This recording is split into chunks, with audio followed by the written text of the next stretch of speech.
Chomsky has made 2 international reputations in unrelated or apparently unrelated fields. The widest is as one of the national leaders of American resistance to the Vietnam War. The deepest is as a professor of linguistics who, before he was 40 years old, had transformed the nature of his subject. He's something of a joker in the pack as far as philosophy is concerned. Many professional philosophers would insist quite sincerely that he isn't a philosopher at all, that linguistics is simply a different discipline, albeit a neighbouring one. Well, I'm not going to argue about that. It's little more than a question of definition anyway. The fact is he was trained as a philosopher, his work has enormous implications for philosophy, and in the writings of philosophers today, I should say his name probably occurs as often as that of any living person. The central point, really, is this. If one problem, more than another, has dominated much of 20th century philosophy, it's that of the relationship between language and the world. Wittgenstein, to give no more than a single instance, was enthralled to this problem throughout his life. Well, now along comes the linguist Chomsky and argues that the way we actually acquire the use of language, and therefore its relationship to experience, and therefore its relationship to the world, are radically different from what the Anglo-Saxon tradition in philosophy has always maintained. He first put his ideas forward in the late 1950s as part of a critique of behavioral psychology. It's not too unfair to say that the behavioral psychologists had tended to talk as if the human individual came into the world as an undifferentiated lump of malleable stuff, which was then moulded and shaped by its environment. Through processes of stimulus and response, they said, penalty and reward, the reinforcement of rewarding responses and the association of ideas, the individual developed and learned, including the learning of language. Now, Chomsky argued that this could not possibly explain how virtually all human beings, regardless of their intelligence, do something as fantastically difficult as master the use of a language, even when they're not deliberately taught it, as most people probably aren't, and they do this at such an extraordinarily young age and in such an extraordinarily short space of time. He argued that for this to happen at all, we must be genetically pre-programmed to do it, and therefore that all human languages must have in common a basic structure that corresponds to this pre-programming. Now, this also has some very important negative implications. The chief of these is that anything that can't be accommodated to this structure, anything, so to speak, that can't be caught in the mesh of this particular network, is linguistically inexpressible and unintelligible to us. So the general principles common to all languages set vital limits to our capacity to understand the world and communicate with each other. Put like that, it sounds like a translation into linguistic terms of some of the basic ideas of Immanuel Kant, and I must say that's always how it's looked to me. But even if so, it's Chomsky who's carried it out, and no one else, and it's proved an enormously stimulating and fruitful thing to do. Professor Chomsky, one of the difficulties about discussing your ideas is that in an obvious sense they're hybrid. In part they're linguistics, in part they're philosophy, and in part they're biology. And in fact you yourself first put them forward in what was really a dispute with biologists, with behavioral psychologists. How did you come to start at that starting point? Well, the reason was that this picture of the nature of language and the way in which language is acquired was of such enormous prevalence over quite a wide spectrum of thought, including not simply psychology, but philosophy and linguistics as well. The view that was dominant, say at the time when I was a student, say 25, 30 years ago, the dominant picture of language was that it is essentially a system of habits or skills or dispositions to act, and that it is acquired through extensive training, overtraining, through repetition, perhaps through procedures of induction or generalization or association, and that one's knowledge, one's system of the system of habits that one develops simply grows through accretion incrementally as experience is subjected to these processes of generalization and analogy. And in fact, this picture, which plainly is a factual assumption was presented as if it were virtually an a priori truth, which it certainly is not. I mean, it's obviously not necessary that language is a system of that sort, or that it's acquired in anything like that way. One thing that you pointed out, which is in fact very obvious once it's pointed out, is that most people probably aren't actually taught language at all. That is to say that most parents don't give any systematic instruction of any kind to their children, yet the children nevertheless learn. Well, I would want to even go beyond that. I think it's certainly the case that language is, in only the most marginal sense, is taught, and that teaching is in no sense essential to the acquisition of language. But in a certain sense, I think we might even go on to say that language isn't even learned, at least if by learning we mean any process that has those characteristics that are generally associated with learning. For example, the characteristics that I mentioned. It seems to me if we want a reasonable metaphor, we should talk about growth. Language seems to me to grow in the mind rather in the way that familiar physical systems of the body grow. We begin our interchange with the world with our mind in a certain genetically determined state, and through an interaction with experience, with an environment, this state changes until it reaches a mature state, which we call a state of knowledge of language. This sequence of changes from the genetically determined initial state to the final state in which we really have a quite complex system of mental computations. This series of changes seems to me very much analogous to growth of organs, and in fact, I think it's not inappropriate to regard the mind as a system of mental organs, the language faculty being one, each of a structure determined by our biological endowment, with interactions also generally determined by the nature of our biological endowment, growing through the triggering effect of experience, which shapes and articulates the organs as they develop in the individual through the relevant period of his life. So, as I say, it seems to me that not only is it wrong to think of language as being taught, but it's at least very misleading to think of it as being learned if we carry with the notion learning the associations that generally go along with it. In other words, we are pre-programmed to learn a language in the same way as we are pre-programmed to grow arms and legs and reach puberty in our early teens and all sorts of other, sometimes delayed processes of growth. Yes, and reaching puberty is a good example, since that's a case of biological development, of ontogenetic development that's plainly pre-programmed in its essence, but takes place after birth. And in fact, we might say that even death, for that matter, is genetically determined. That is, we are biologically constructed so that at a certain time our life processes stop. And in fact, the fact that some development takes place after the organism has begun an independent existence in the world has nothing to say. It tells us nothing about whether it's a genetically determined development or not.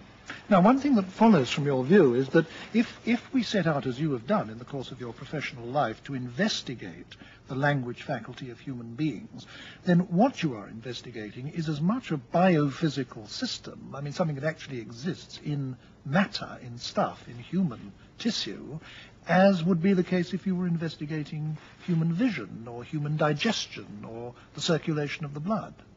Well, I think that's certainly true. At least we believe it to be true in principle.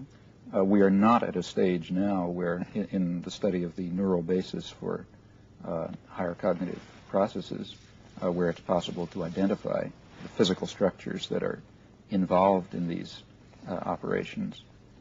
Correspondingly, the actual study of this organ remains at an abstract level.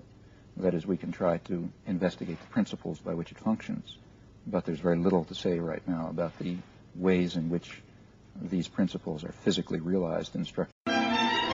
Quite correspondingly, one might study the visual system, let's say, as was done for a very long period, knowing, say, nothing about how it's physically, how the principles that we are led to attribute to this system, let's say, analyzing mechanisms that we are led to attribute to this system, knowing nothing about how these may be physically realized in our neural structures.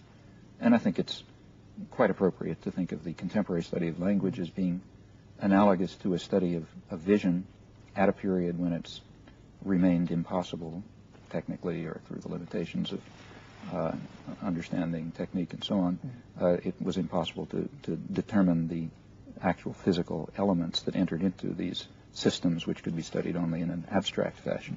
There seems to be a special difficulty here. I mean, we accept the fact that I can't, by introspection, however hard I try, observe the workings of my own liver. I can't observe it in the act of secreting bile or whatever it does. And similarly, presumably, I can't observe these language formation faculties of mine at work. But nevertheless, there is an important difference, because if we want to investigate the workings of the liver, we can observe other peoples. I mean, you can bits of live peoples, or the whole of dead peoples, or animals' livers. You can experiment with different inputs and see what difference they make to the output, and so on and so forth. But we can't do that with animals as far as their language-using faculty is concerned, because they haven't got language-using faculties. Now, doesn't that shut off from us what is in fact the chief mode of investigation with all the other biological faculties that we have? It does very definitely stop a very natural mode of investigation. That is, we are not, for ethical reasons, we do not conduct intrusive experiments with human beings. So, for example, there are very natural modes of investigation that suggest themselves at once. Suppose, for example, I propose that language has some general property, and that every human language must have this property as a matter of biological necessity. If we were dealing with a defenseless organism that we were allowed to study, say, the way we study monkeys or cats, what we would do is employ the method of concomitant variation. That is, that we would design an artificial environment, let's say, in which this principle was violated, and ask whether the system develops in a normal way under those conditions, to take one case. Well, that we can't do in the case of humans. We can't design artificial contrived environments and see what happens to an infant in them, just as we don't conduct ablation experiments with humans. And it's important to recognize that this limitation raises no philosophical issue. What it means is that we have to be cleverer in the kind of work we do, because a number of modes of inquiry are simply excluded, there being, as far as we know, nothing analogous to the language faculty in the case of other organisms. But that doesn't mean that we can't study the problem. We have to study it more indirectly. We often can't directly move to the experiments that would give us clear and precise answers to questions that we raise. But if you think about the model that I put forth, that is, that the model of an organ beginning in a genetically determined initial state and growing to a mature state of knowledge, then it's obvious that that mature state of knowledge will be determined by two factors. One, the initial genetic endowment, and secondly, the impinging experience. So as far as the final state of knowledge is concerned, what's called the grammar of the language, the system of rules and principles that determines what is a sentence and what it means and how it sounds and so on, that's as far as that system is concerned, we really can get tremendous amounts of evidence. In fact, every utterance that's produced is an experiment, if you like. Every reaction of a person to an utterance is an experiment. So there's no shortage of information concerning the mature state of knowledge achieved. If we can then discern in the mature state of knowledge principles and properties which are in no way presented in the experience that is available, it's very plausible to propose those as properties attributable to the initial state. The main thing I want to do in this discussion, Professor Chomsky, is go into the implications of your work for philosophy. I don't want to go pursue you into the nature of the work itself, because that's highly technical, obviously, and it's not really feasible to discuss it in a television program of this kind. Let us now, as it were, assume the truth of your theories and start looking at the wider implications of them, because this, I'm sure, is what will interest our audience most. One consequence of your theories is that we are, as human beings, very, very rigidly pre-programmed. There are certain things we can understand, certain things we can communicate, and anything that falls outside that, we simply can't. Is that so? That's certainly correct. So, I mean, in a way, this is a rather alarming doctrine. I mean, it certainly contravenes the way we want to feel about ourselves. Well, that may be an immediate reaction, but I think it's not the correct reaction. In fact, while it's true that our genetic program rigidly constrains us, I think the more important point is that the existence of that rigid constraint is what provides the basis for our freedom and creativity. And the reason... What you mean, it's only because we're pre-programmed that we can do all the things we can do. Exactly. The point is that if we really were plastic organisms without an extensive pre-programming, then the state that our mind achieves would in fact be a reflection of the environment, which means it would be extraordinarily impoverished. Fortunately for us, we're rigidly pre-programmed with extremely rich systems that are part of our biological endowment.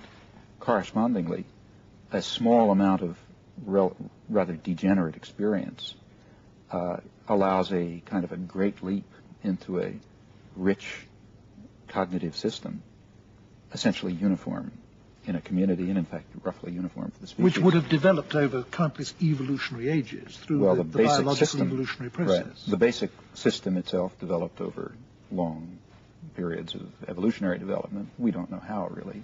But for the individual, it's present. As a result, the individual is capable of, with a very small amount of evidence, of constructing an extremely rich system, which allows him to act in the free and creative fashion, which in fact is normal for humans. We can say anything that we want over an infinite range. Other people will understand us, though they've heard nothing like that before. We're able to do that precisely because of that rigid programming. But short of that, we would not be able to at all. What account are you able to give of creativity? If we are pre-programmed in the way you say, then how is creativity a possibility for us? Well, here I think one has to be fairly careful. I think we can say a good deal about the nature of the system that is acquired, the state of knowledge that is attained. We can say a fair amount about the biological, the basis in the initial state of the mind for the acquisition of this system. But when we turn to a third question, namely, how is this system used? How are we able to act creatively? How can we decide to say things that are new but not random, that are appropriate to occasions but not under the control of stimuli? When we ask these questions, we really enter into a realm of mystery where human science, at least so far, and maybe in principle, does not reach.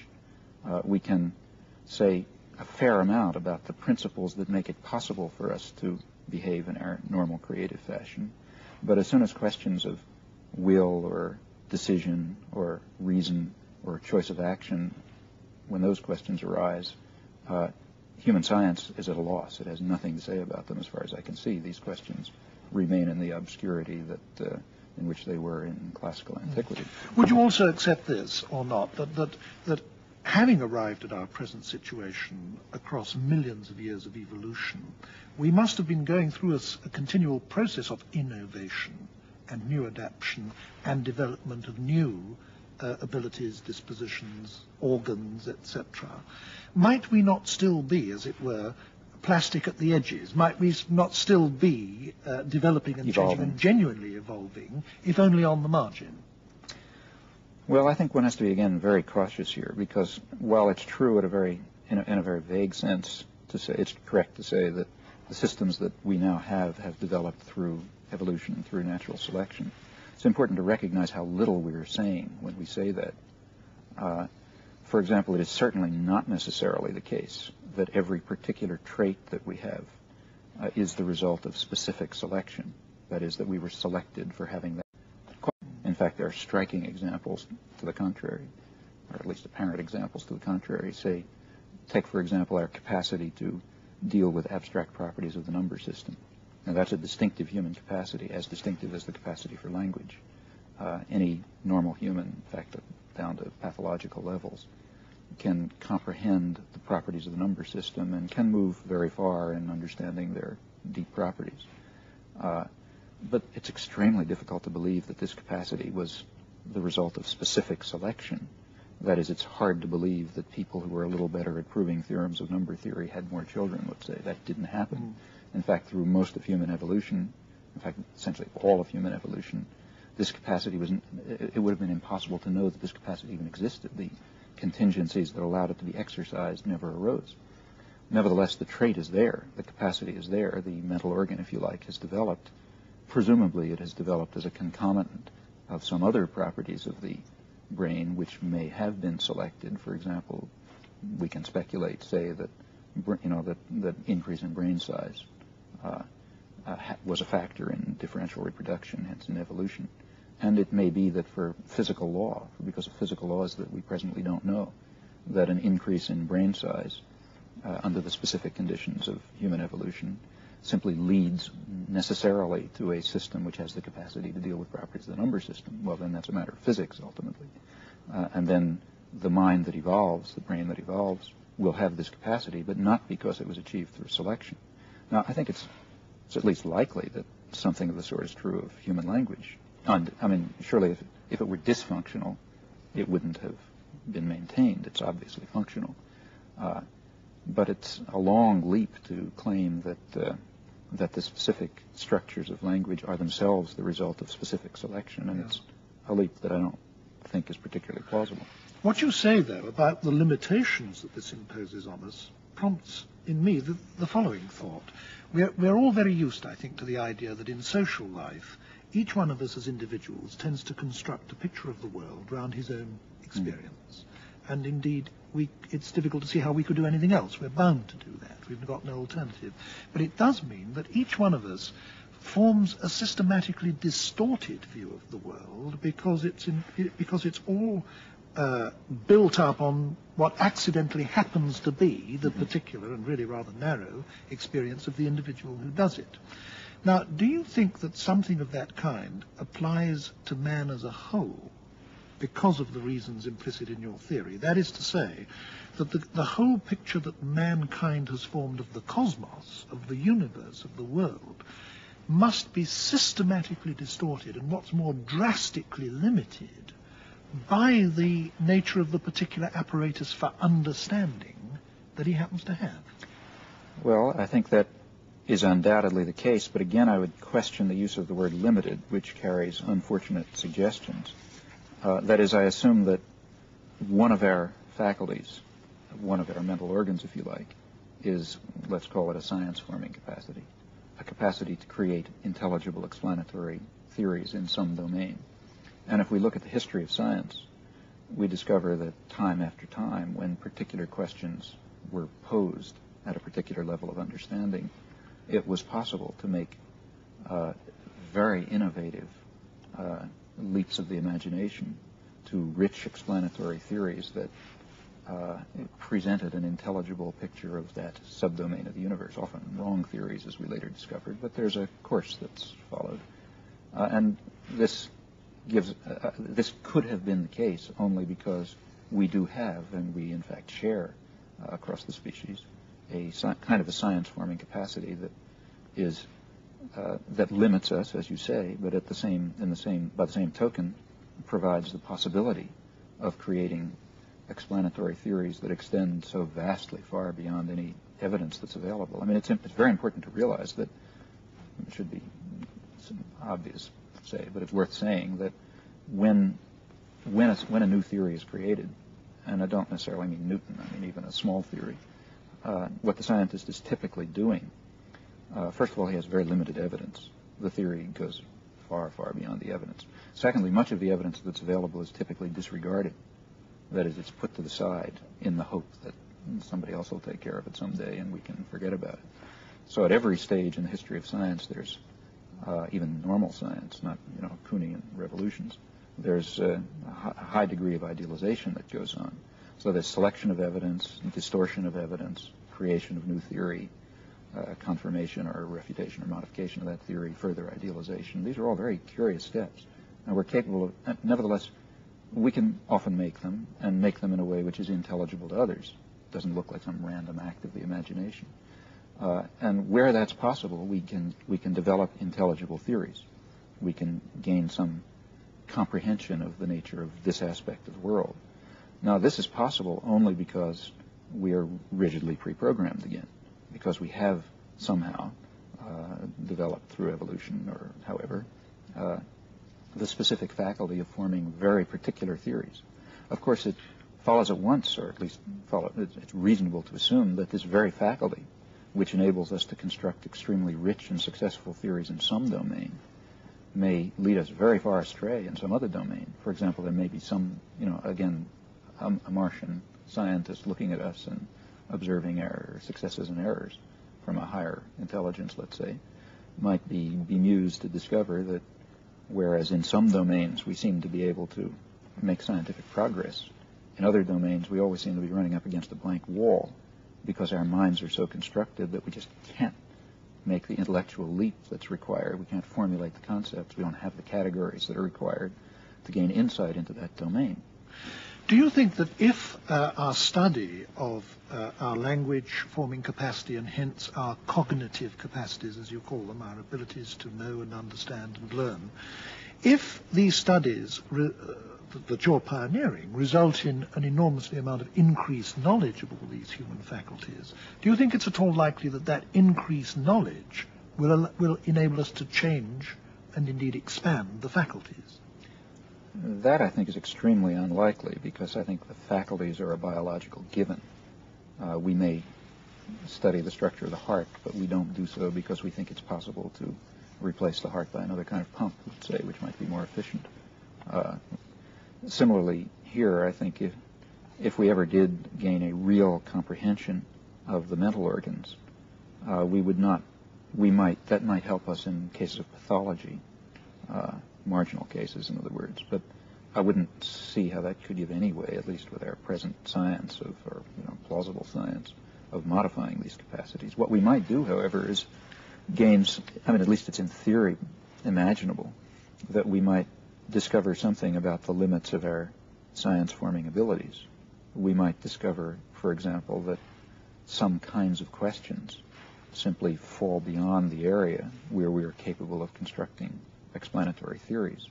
And I think we even maybe now have some glimmerings of insight into where this delineation might be between intelligible theories that fall within our comprehension and areas where no such theory is possible. Well, the case that we discussed before may be one. Take the question of, if you go back to the early history of science, early origins of science, speculation, and people were raising questions about, say, the heavenly bodies and about the sources of human action.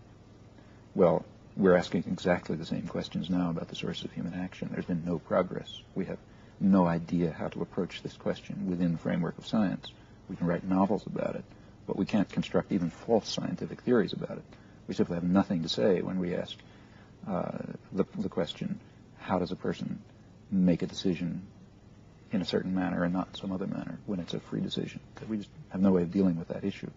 On the other hand, the history of physics, let's say, has had substantial advances, and it's very likely, I think, that massive difference in progress in one domain and an absolute blank wall in another reflects the specific properties of our science-forming capacities. We might even be able to show that someday. In fact, so far, we've been rather talking in this discussion as if all organized thinking is done in language, but of course that in fact isn't so, is it? I mean, one can take all kinds of examples. In music is one that appeals to me very much. If you get a composer like Stravinsky composing a fantastically complicated and original and indeed revolutionary score like that of The Rite of Spring for an enormous orchestra, then he's cerebrating at an original and complicated and very sophisticated level, and he's probably cerebrating in as elaborate a way as anybody else is who's doing anything. And what's more, he's creating a structure which is publicly articulated and so on, and yet words don't come into this process at any point, as far as one can gather. Does that fact and other facts like it pose any threat to your theories? Well, not really. I mean, in fact, quite the contrary. My assumption is that the mind is not a uniform system, that it's a highly differentiated system. In fact, like the body, it's essentially a system of faculties or organs, and language is simply one of them. We don't have to go to the level of Stravinsky to find examples of thinking without language. I'm sure that everyone who thinks about what he himself is doing, will know at once that much of his thinking doesn't involve language. or say, well, the thinking of a cat, let's say, plainly doesn't involve language. There are other modes of thought. There are other faculties. And I think that the musical faculty is one which is particularly interesting, I think, because it's extremely likely. In fact, here's an area, in a sense, like physics, that is where very rapid and rich development took place in a way which was over a long period of, say, Western history, in a way which was very intelligible to others. I mean, not immediately, but after a short period. And strikingly, well, there is a striking feature of the 20th century in this respect. That is that the musical creation of the 20th century, I think, is qualitatively different from that of, say, the 18th century, in that it lacks that immediate access or short-term access that was true of the past. One would have to do an experiment to prove it, but I have no doubt that if we took a child of today, two children of today, let's say, or two groups, and taught one of them, say, Mozart, Haydn, and Beethoven, and taught the other one Schoenberg and post-Schoenbergian music, that there would be a very substantial difference in their capacity to comprehend it and deal with it. And that may reflect, in fact, if that's correct, it would reflect something about our innate musical capacities. Points of this nature have been discussed for some time. I remember Paul Hindemith, about 25 years ago, I think, in lectures argued that to violate the tonal principle in music would be something like an effort to violate the principle of gravitation. I take it he meant by that it was an innate property. Well, we might say an innate property. I don't want to pursue the musical analogy too far, because I was using that really only as an illustration. What it illustrates is the fact that you think we are pre-programmed, in fact, to a whole lot of things, don't you? I mean, no doubt to use gesture or recognize faces or develop a common sense view of the world and so on. Well, every area of human existence that's even worth studying is worth studying because rich and complex structures are developed in a uniform way. Otherwise, it's not worth studying. And those are precisely the cases where we expect to discover pre-programming that makes possible these great achievements. So, in other words, you think that everything that we do makes manifest our pre-programming. Games, institutions, the way we dress, the way we eat, everything. Well, here again, I think some caution is necessary. For example, take games. I'm speculating, obviously, but it seems to me reasonable to suppose that games are designed so as to be, in a sense, at the outer limits of our cognitive capacities. We don't make up games that are in which we are as skilled as we are in using words, let's say. That wouldn't be an interesting game. Everybody could do too much. What we do, we make up games like, say, chess, which is an extraordinarily simple game. That is, its rule system is utterly trivial. But nevertheless, we're not very good at it. As in the case of using language, we're all extraordinarily good, and we're essentially undifferentiable one from another. But when we get to something like chess, which I assume is at the borders of our cognitive capacity, then individuals of very similar intellectual makeup will nevertheless diverge very significantly in their ability to deal with these exotic problems. That's what makes it an interesting game. And in fact, I think there are also tasks that can be constructed that are really outside our cognitive capacities. And in fact, I think there's even a field that's devoted to developing such tasks. It's called psychology. Much of modern psychology has been concerned to discover tasks which would yield species uniform laws, that is, laws that essentially hold across a number of species, or to construct good experiments, that is, experiments that have slow learning curves with regular increments and so on and so forth. And there are such tasks, say maze running, in which rats are about as good as humans, and both are quite terrible. And these, I think, are in fact precisely tasks that do lie outside of our cognitive capacity, so we do proceed by trial and error and by induction and so on. But centrally, your whole approach represents a rejection of the empirical tradition in philosophy, doesn't it? Because, I mean, the very fact that you think that the empiricists are wrong about how we learn must mean that they're wrong about knowledge and the nature of knowledge. And the nature of knowledge has been the central problem in the whole empirical tradition of philosophy. Well, the classical empiricist tradition, which I think was the tradition that's represented, let's say, perhaps in its highest form by Hume, seems to me to be a tradition of extreme importance in that a particular theory of the origins of knowledge, in fact, of the science of human nature, in Hume's phrase, was put forth. an empirical theory, and I think Hume, for example, would have regarded it as an empirical theory, did regard it. So when we investigate it, I think we discover that it's just completely false. That is, that the mechanisms that he discussed are not the mechanisms by which the mind reaches states of knowledge, that the states of knowledge attained are radically different than the kinds that he discussed. For example, for Hume, the mind was, in his image, a kind of a theater in which ideas paraded across the stage. It therefore followed necessarily that we could introspect completely into the contents of our mind. If an idea is not on the stage, it's not in the mind. And the ideas may be connected and associated. In fact, he went on to say there isn't even any theater. There's just the ideas. In that respect, the image is misleading. Well, that's a theory. And in fact, it's a theory that has had an enormous grip on the imagination throughout to my knowledge, most of the history of Western thought. For example, that same image dominates the rationalist tradition as well, where it was assumed that one could exhaust the contents of the mind by careful attention. You could really develop those clear and distinct ideas and their consequences and so on. And in fact, even if you move to someone, let's say, like Freud, with his evocation of the unconscious, still I think that a careful reading suggests that he regarded the unconscious as in principle accessible. That is, we could really perceive that theater and stage and the things on it carefully if only the barriers of repression and so on could be overcome. Well, if what I've been suggesting is correct, that's radically wrong. I mean, even wrong as a point of departure.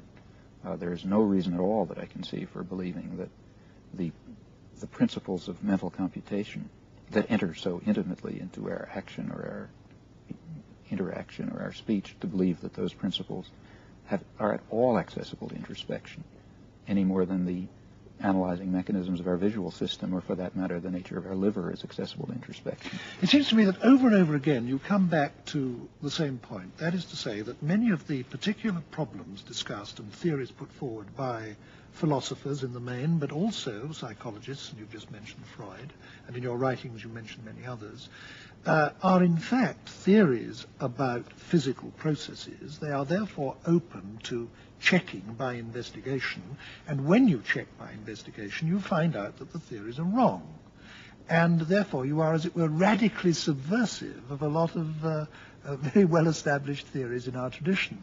It seems to me that what you put forward in their place over and over again in fact does parallel the rationalist tradition. I said in my introduction to this program that what I'm always reminded of by your work is the theories of Kant. You seem to me to be almost redoing, in terms of modern linguistics, what Kant was doing. Do you accept any? So far. Well, I not only accept truth in it, but I've tried to bring it out in a certain way. However, I haven't myself specifically referred to Kant, but rather primarily to the 17th century tradition of the continental Cartesians and the British Neoplatonists, who developed many of the ideas that are now much more familiar in the writings of Kant. For example, the idea of experience conforming to our mode of cognition, or particularly in the British Platonists, Cudworth, for example, I believe, is a rich mine of insight into the organizing principles of the mind by which experience is structured. In fact, I think probably that's some of the richest source of psychological insights that I know.